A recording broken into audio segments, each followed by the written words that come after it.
और जितना अधिक हम प्रभु के निकट में होते हैं, संगति में होते हैं, उतने ही प्रभु हमें आत्मिक जीवन में और भी व्यायाम कर देता है।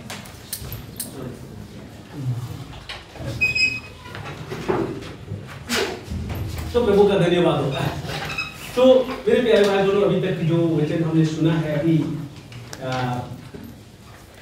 आज से समय बहुत ही प्रेरणादायक है और हमें हर एक लोगों को अपने आंखों की रक्षा करनी चाहिए और हमें सचेत रहना चाहिए, जिससे हम एक प्रभु के सामने किसी रीति से किसी प्रकार की परीक्षा या टेम्पटेशन में ना पड़े। सो प्रभु परमेश्वर का धन्यवाद हो, बहुत ही प्रेरणा से पूर्ण वचन हमने सीखा है और प्रभु ने इसीलिए हमें रखा था कि और भी अधिक अपने वचन की गहराई में हमें ले चले। इस समय एक बार फिर से हम लोग लंच से पहले एक सेशन में हैं और आइए इसमें हम पवित्र वचन बाइबल से देखेंगे और हम लोग जैसे सीख रहे हैं कलीसिया के विषय में, और इस समय भी हम उसी से संबंधित हम लोग वचन को पढ़ेंगे।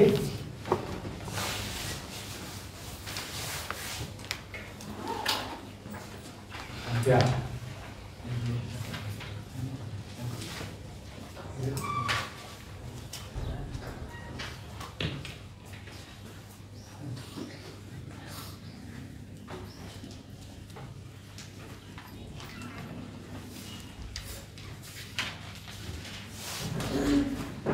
हम लोग पढ़ेंगे प्रेरितों की काम उसका दूसरा अध्याय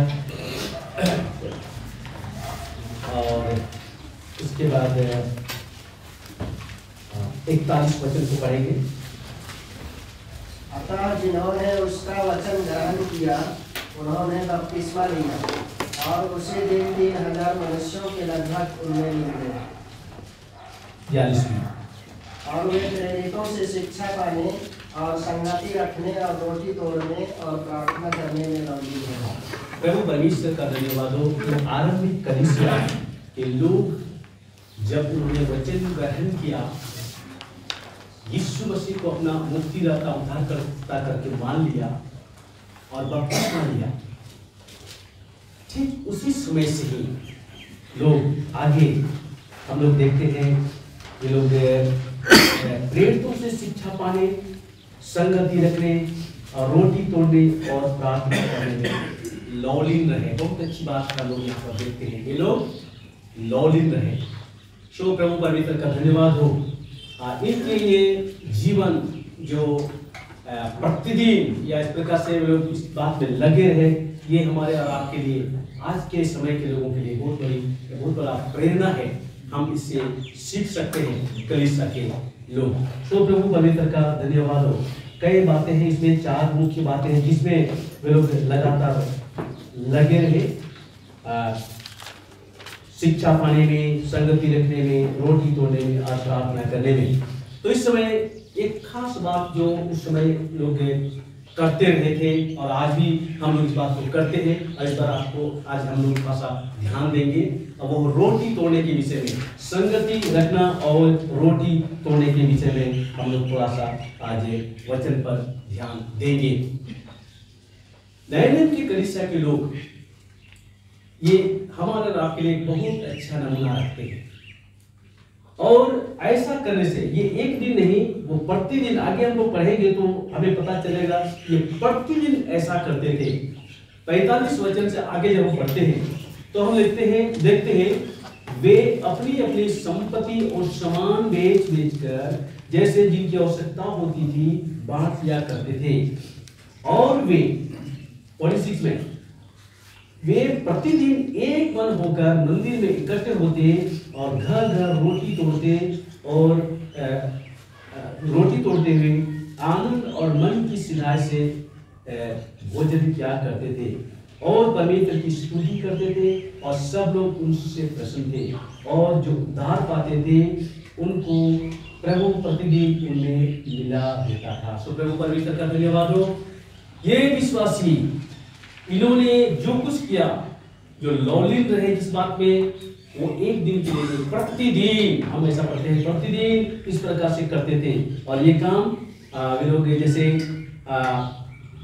घर घर रोटी तोड़ते थे और फिर मंदिर में भी एकत्रित होते थे और ये काम प्रतिदिन होता था, जिसके कारण से उसका जीवन जो है बहुत डायनामिक हो गया, बहुत पावरफुल हो गया।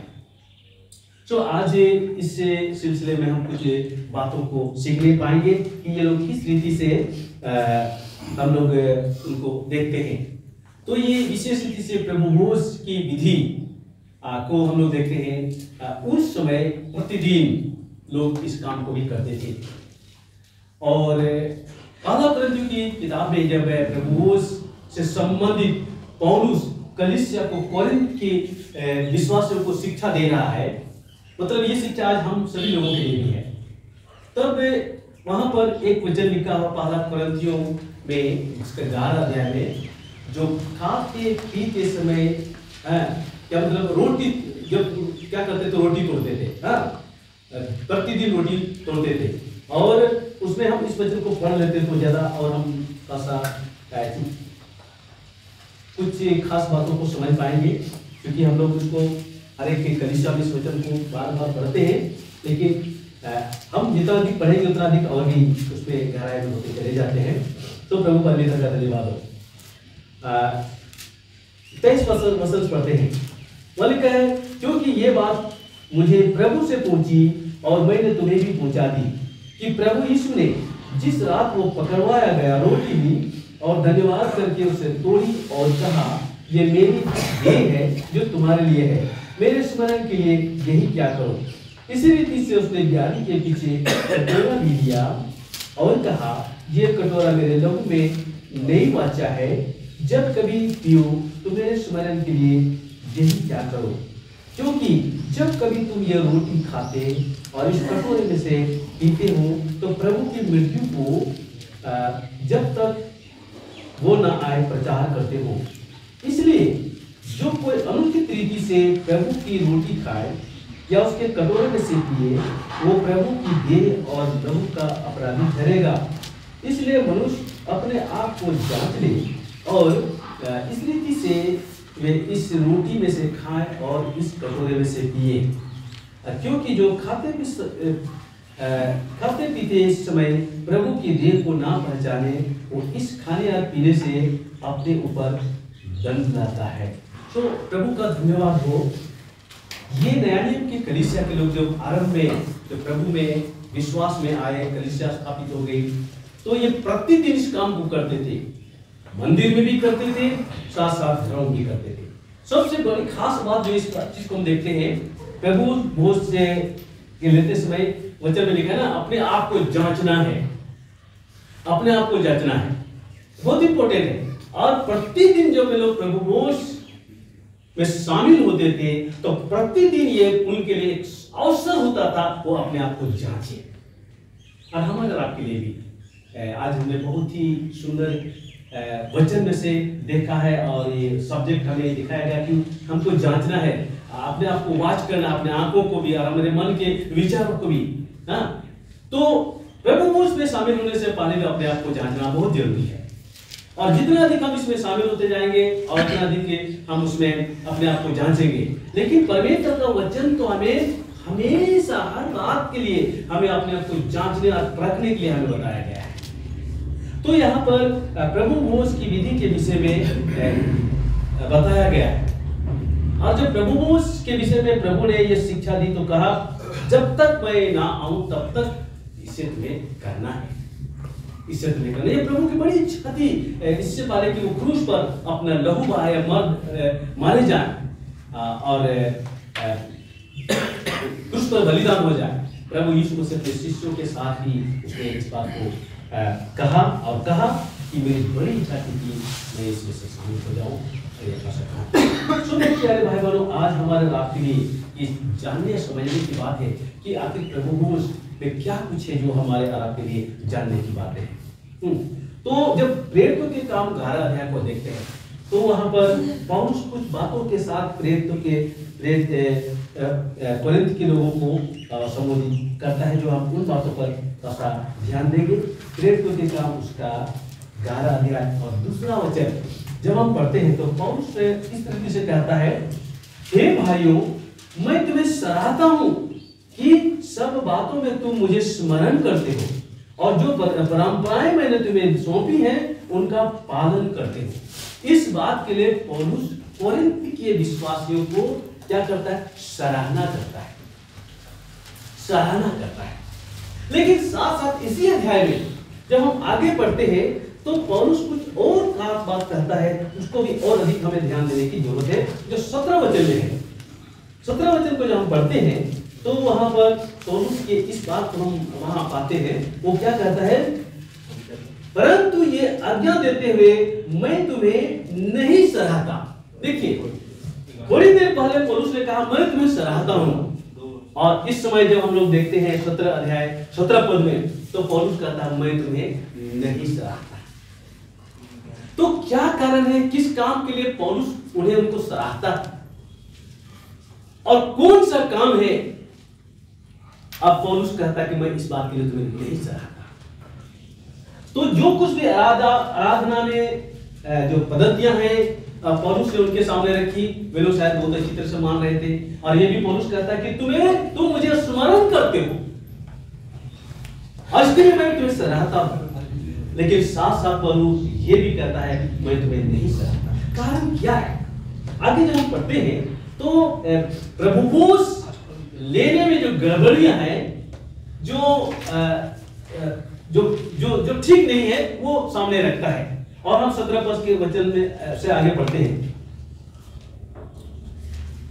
वो कहता है परंतु ये आज्ञा देते हुए मैं तुम्हें नहीं सराहता, इसलिए कि तुम्हारे इकट्ठे होने से भलाई नहीं परंतु हानि होती है। It's very important.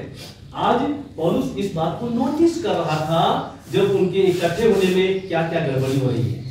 और भाई बहनों, आज भी हमको अपने इस असेंबली को, अपने गैदरिंग को, अपने इकट्ठे होने को, चाहे आराधना के लिए, चाहे प्रार्थना के लिए, चाहे प्रभु भोज के लिए इकट्ठे होते हैं, हमें ध्यान से देखना चाहिए इसमें क्या सचमुच में परमेश्वर की महिमा होती है या नहीं होती है।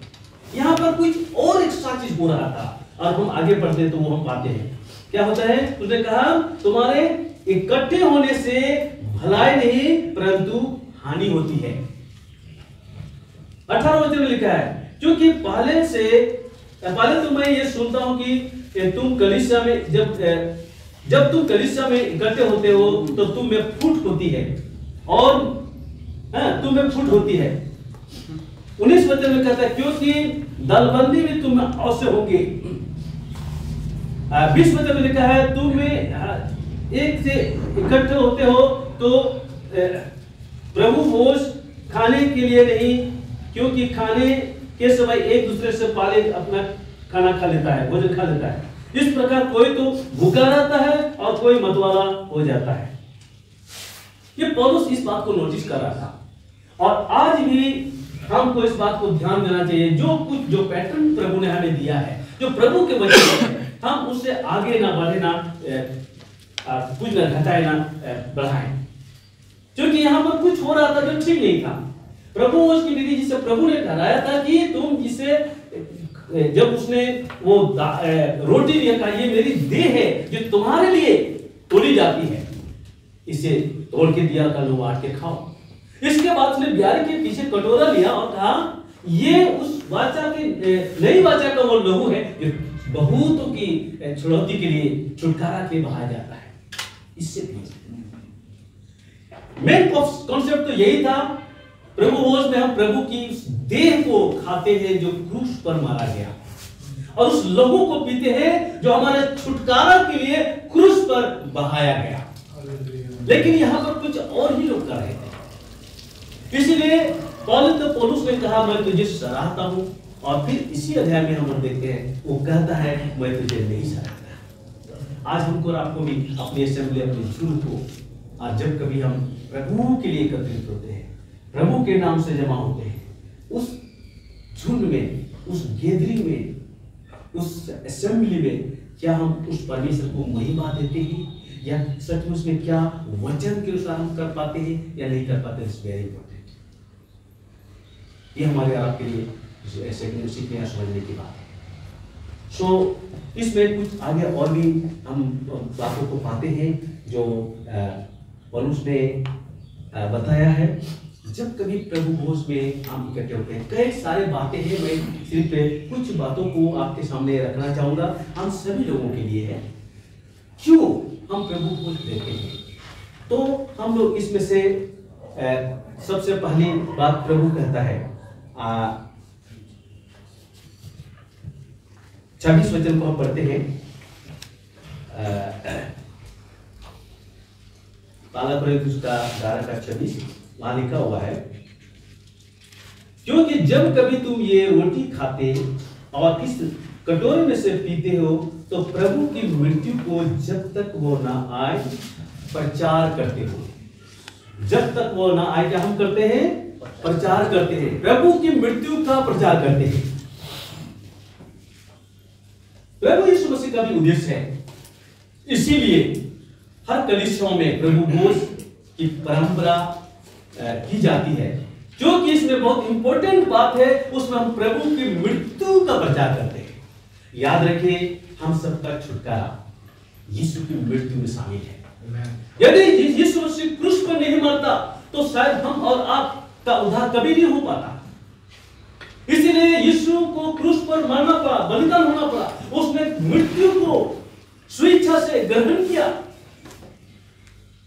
और इससे पहले जब यीशु मसीह सामने आया, जिन दिनों यूहन्ना बपतिस्मा देने वाला यरदन के किनारे में लोगों को बपतिस्मा दे रहा था यरदन नदी में, तो यीशु मसीह वहां पर चला। जब यूहन्ना ने यीशु को अपने ओर आते देखा तो उसने इशारा करके कहा, देखो वो परमेश्वर का मेमना जो जगत का पाप उठा लेगा। मेरे प्यारे भाई बहनों, यीशु मसीह की मृत्यु हमारे सुसमाचार में बहुत आवश्यक है। जीवन मृत्यु के साथ ही आरंभ होता है। जब हम लोग कोई अनाज बोते हैं, बहुत से मैं विश्वास करता हूं शायद आप किसान परिवार में से होंगे, मैं भी एक छोटा किसान परिवार से हूं, और मैंने बोने और जो फसल उगाने का जो तरीका है मैंने बहुत अच्छी तरह से सीखा और जाना है, मैंने खुद भी किया है। तो हम तैयार खेत में अनाज को बोते हैं, गेहूं का हो या मकई का, तो वो जमीन के अंदर चला जाता है, सड़ जाता है।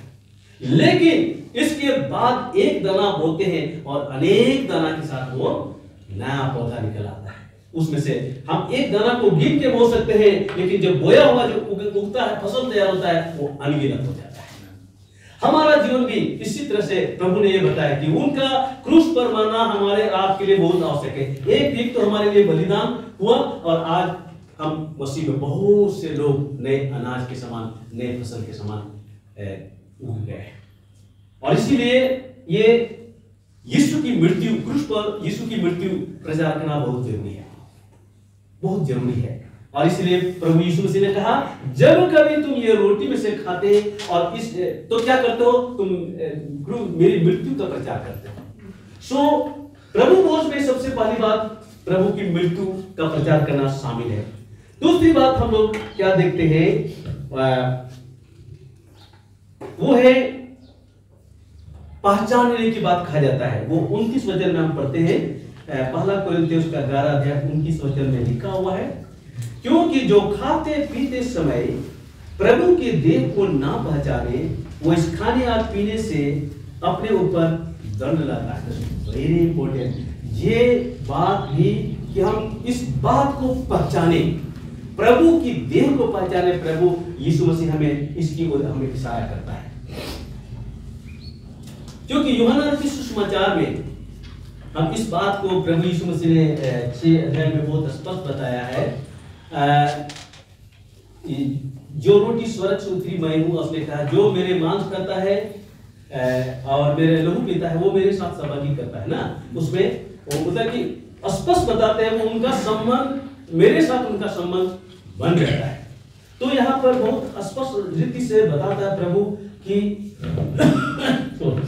हम उसकी देह को पहचानें।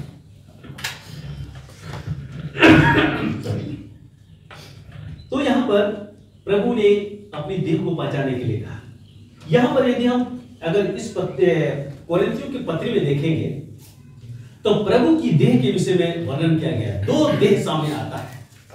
एक देह है जो क्रूस पर मारा गया, यीशु मसीह की देह जो है वो क्रूस पर मारा गया है, जो उसकी मृत्यु से आज संसार को जीवन मिला है। उसकी मृत्यु से संसार को जीवन मिला और हमको और आपको भी जीवन मिला है। तो वो देह जो क्रूस पर संसार के लोगों के लिए बलिदान हुआ। दूसरी देह जो है हम इसी किताब में पढ़ते हैं, वो उसका 12 कुरिन्थियों उसका 12 अध्याय और 27 वचन में पढ़ते हैं, और वो है इसी प्रकार तुम मिलकर मसीह की देह हो और अलग अलग उसके अंग हो। ये दोनों देह प्रभु सामने रखता है। एक देह जो हमारे और आपके उद्धार के लिए, हमारी छुटकारा के लिए, हमें जीवन मिलने के लिए वो क्रूस पर मारा गया।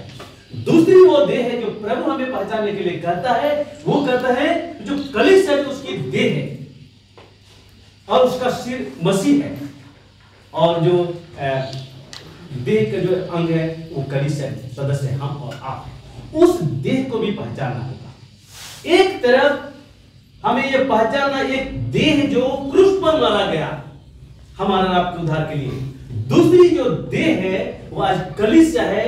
ये संसार के सामने जीवित देह दिखाने की जरूरत है। इसीलिए रोमियो उसका 12 अध्याय में कहता है, 12 अध्याय 1-2 वचन पढ़ देंगे तो बहुत अच्छा रहेगा। रोमियो उसका 12 अध्याय 1-2 वचन। इसलिए भाइयों, मैं तुमसे परमेश्वर की दया स्मरण दिलाकर विनती करता हूँ कि अपने शरीरों को जीवित और पवित्र और परमेश्वर को भावता हुआ बलिदान करके चढ़ाओ, यही तुम्हारी आत्मिक सेवा है। इस संसार के सदृश न बनो, परंतु तुम्हारे मन के नए हो जाने से तुम्हारा चाल चलन भी बदलता जाए, जिससे तुम परमेश्वर की भली और भावती और सिद्ध इच्छा अनुभव से मालूम करते रहो। तो प्रभु का धन्यवाद हो।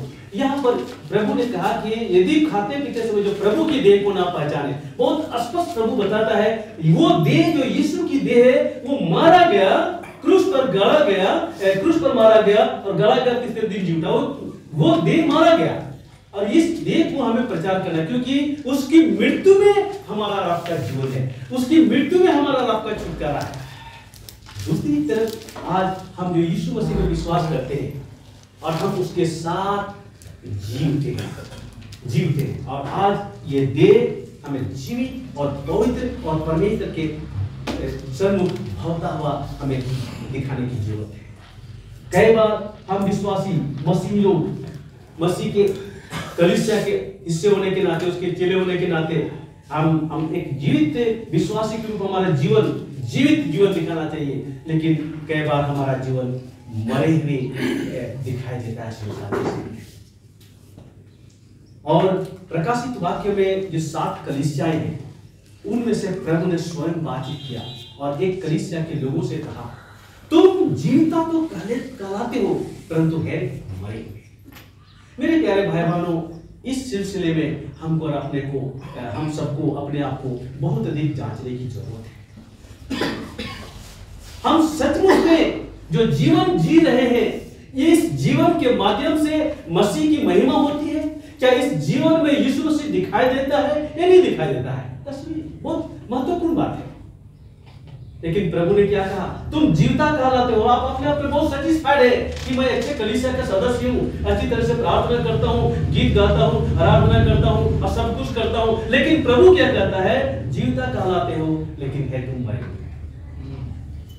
तो ये दोनों देह को पहचानना बहुत जरूरी है, क्योंकि ये देह वो एक देह है जो क्रूस पर मारा गया, और दूसरी देह आज कलीसिया लोग जो है सब एक इंडिविजुअल हम उसकी देह है, सब मिलके हम उसकी एक देह, पवित्र देह को तैयार करते हैं, और ये पवित्र दुल्हन भी है।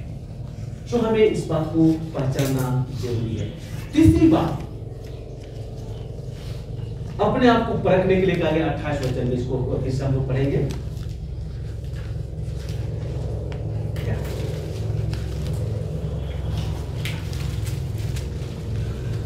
इसलिए मनुष्य अपने आप को जांच ले और इसी रीति से इस कटोरे में से खाए और इस कटोरे में से पिए। Thank you. और 38 वचन में भी पढ़ेंगे। 38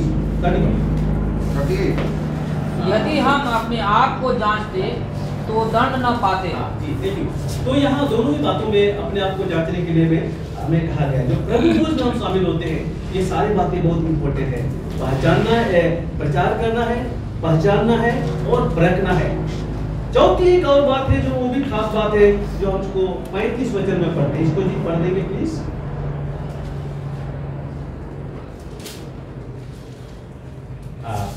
सॉरी 34 में, यदि कोई भूखा हो तो अपने घर में खा ले, जिससे तुम्हारा इकट्ठा होना दंड का कारण न हो। शेष बात को मैं 33 पढ़ेंगे प्लीज। इसलिए हे मेरे भाइयों, जब तुम खाने के लिए इकट्ठा होते हो तो एक दूसरे के लिए ठहरा करो। हाँ थैंक यू। एक दूसरे के लिए ठहरना, एक दूसरे के लिए प्रतीक्षा करना, ये कभी कभी बहुत इंपॉर्टेंट है। उस समय कोरिन्थिक मंडली में क्या हो गया था, लोग अपने अपने घर से भोजन लाते थे और कुछ तो खाते पीते बहुत एकदम बहुत मतवाला हो जाते थे, कुछ लोग ऐसे भूखे रह जाते थे। तो पौलुस ने क्या कहा, जब कभी खाने पीने के लिए इकट्ठे होते हो, जब कभी प्रभु भोज के लिए इकट्ठे होते हो, एक दूसरे के लिए ठहरा करो, अर्थात एक दूसरे की प्रतीक्षा करो। हम कलीसिया के लोग एक साथ उसमें शामिल होने की जरूरत है। और यदि कोई जो नहीं आ पाए हैं, हम उनका इंतजार करें, हम एकदम आगे पीछे इस प्रकार से ना करें, ये प्रभु की इच्छा है। तो जब कभी हम प्रभु भोज में शामिल होते हैं, सबसे पहली बात प्रचार करना है, इसके बाद पहचानना है, इसके बाद परखना है और इसके बाद प्रतीक्षा करना है। चार बातें जो है ये प्रभु चाहता है कि हमारे और आपके जीवन में दिखाई दे। सो इस प्रकार से प्रभु भोज की विधि पूरा करके प्रभु की हम महिमा कर सकते हैं। लूका रचित सुसमाचार में हम पढ़ेंगे, 1-2 वचन को पढ़ेंगे वहां पर लूका 22 में, लूका 22 अध्याय और 18 वचन, लूका 22 का 18 वचन। क्योंकि मैं तुमसे कहता हूँ कि जब तक परमेश्वर का राज्य न आए तब तक मैं दाख का रस अब से कभी न पीऊंगा। प्रभु का धन्यवाद हो इस वचन के लिए जो यहाँ पर 22 का 18 आपने पढ़ा। जी जी जी क्या और एक और वचन है जो दूसरी जगह में लिखा है, मत्ती 26:20 को पढ़िए। मत्ती 26:20 जहां पर यीशु मसीह अपने शिष्यों के साथ इस विधि में शामिल होता है, फसह खाता है। जब सांझ हुई तो वह 12 के साथ भोजन करने के लिए बैठा। जी थैंक यू।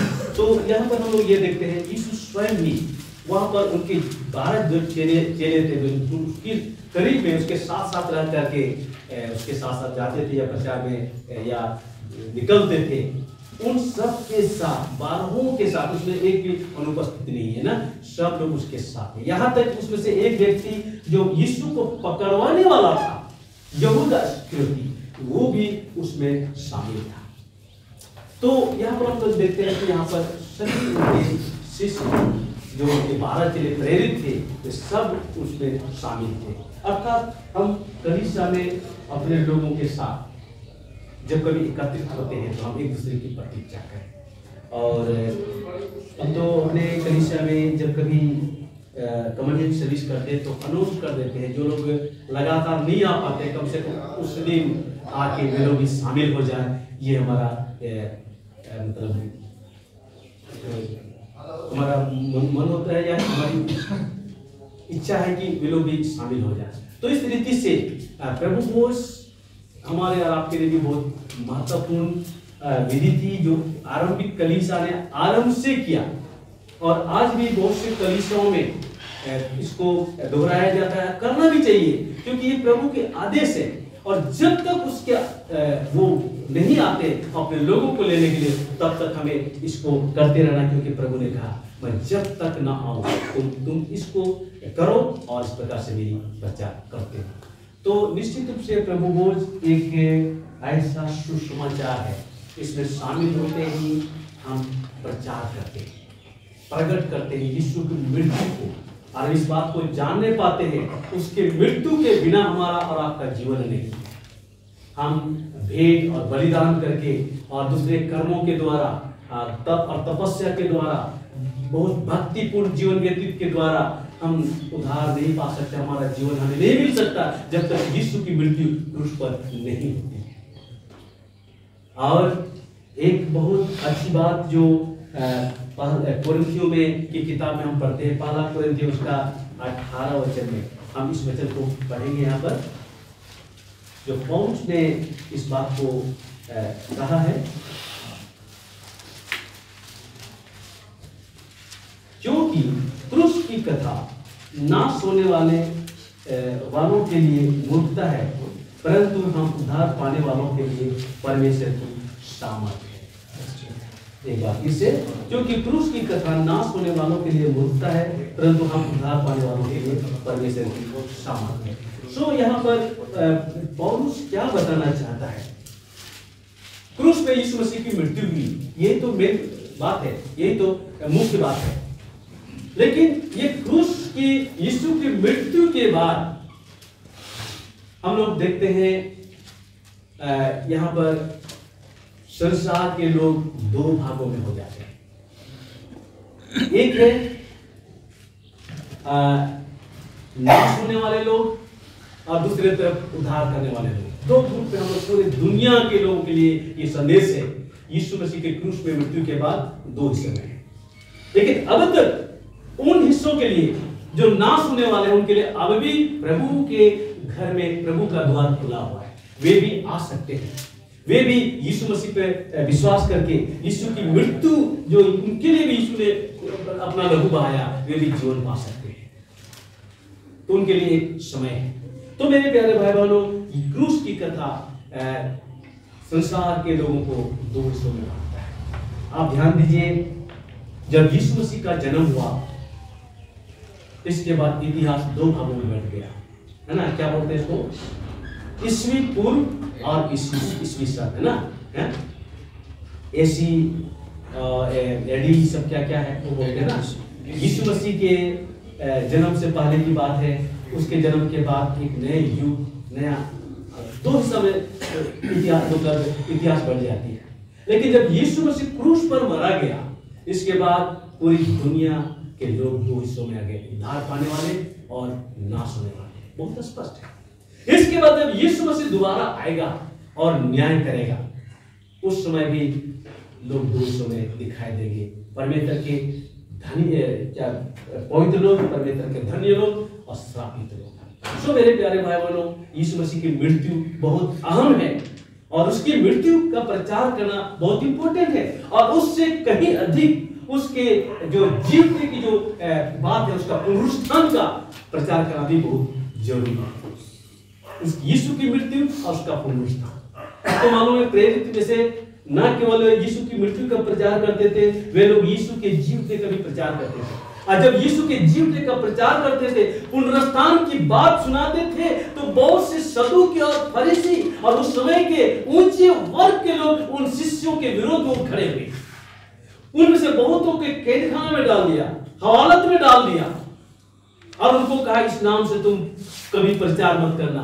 उन्होंने कहा ये तो संभव नहीं हो सकता है कि मनुष्य की बातों से परमेश्वर की बातों से बढ़कर हम मनुष्य की बात को माने, ये संभव नहीं है।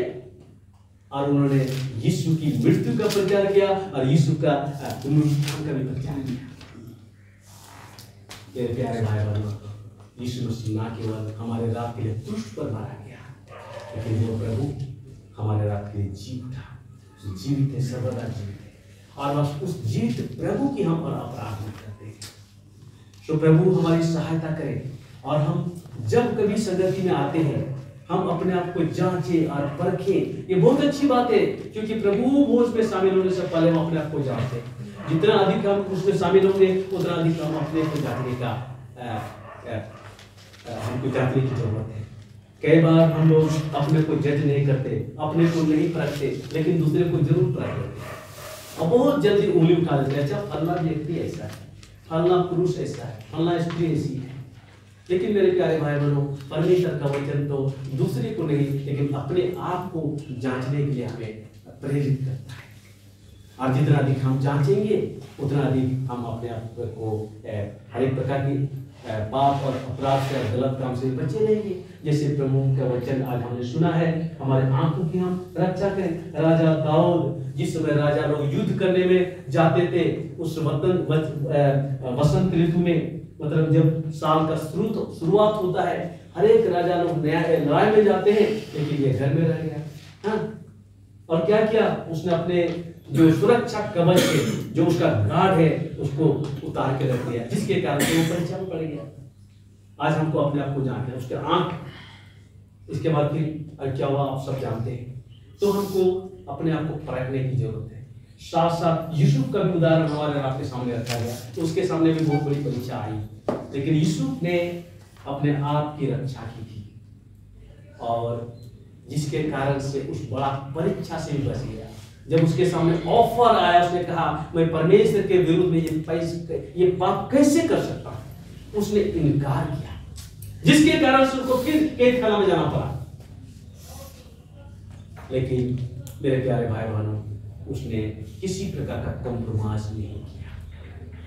आज हमारे सामने इस पूरे संसार में हम और आप जीते हैं, बहुत सारे परीक्षाएं हैं, बहुत सारे अभिलाषाएं, लेकिन जब हम प्रभु में बने रहेंगे और प्रभु के वचन में लगे रहेंगे, अपने आप को जांचेंगे, अपने आप को परखेंगे, प्रभु में शामिल होंगे, इस देह को पहचानेंगे, एक देह जो क्रूस पर मारा गया और दूसरी देह जो आज कलीसिया है, उसकी देह तो पवित्र रहना है और जीत कलीसिया के रूप को देखना बहुत जरूरी है।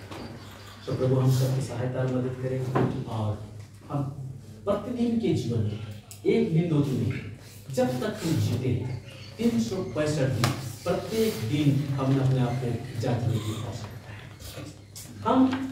हम सभी लोग अपने अपने घरों में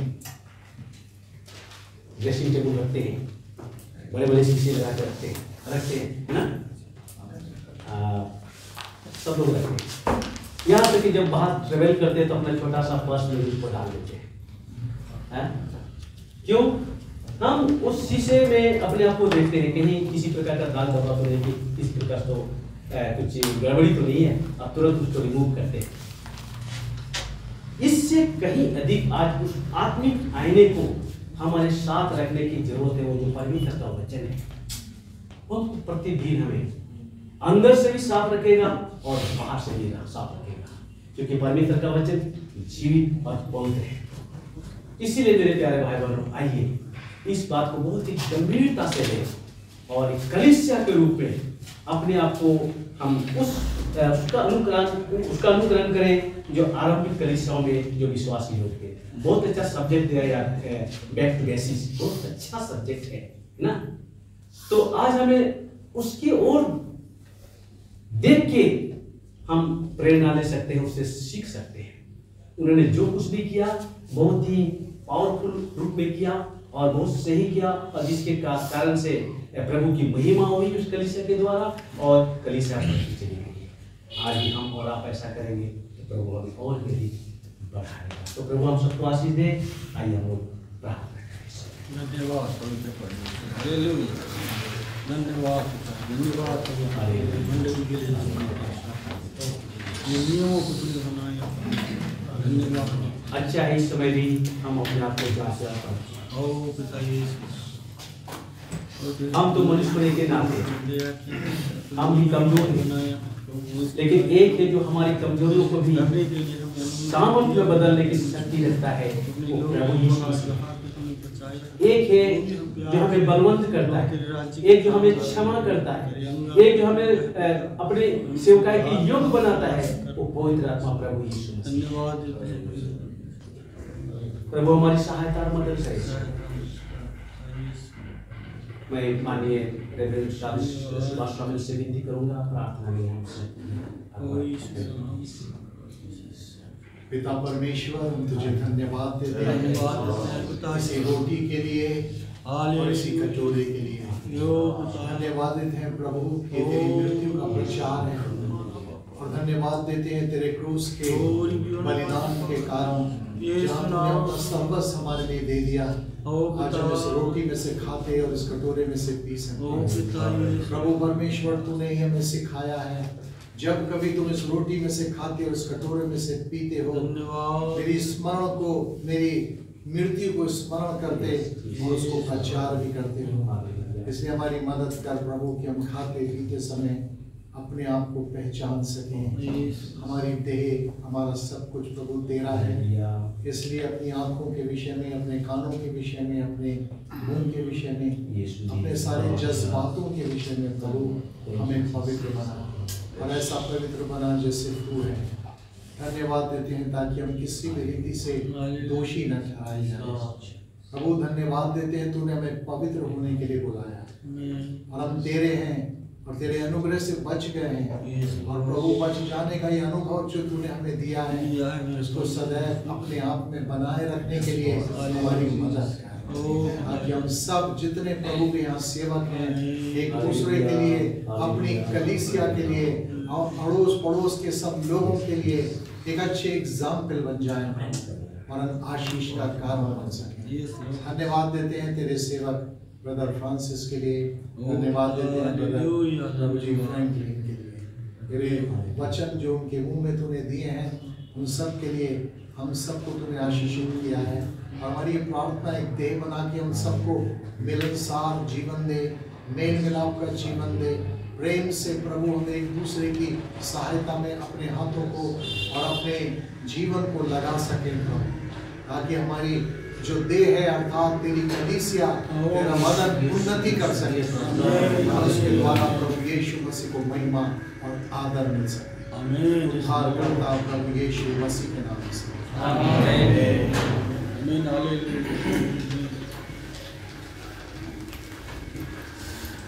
तालियों के साथ धन्यवाद।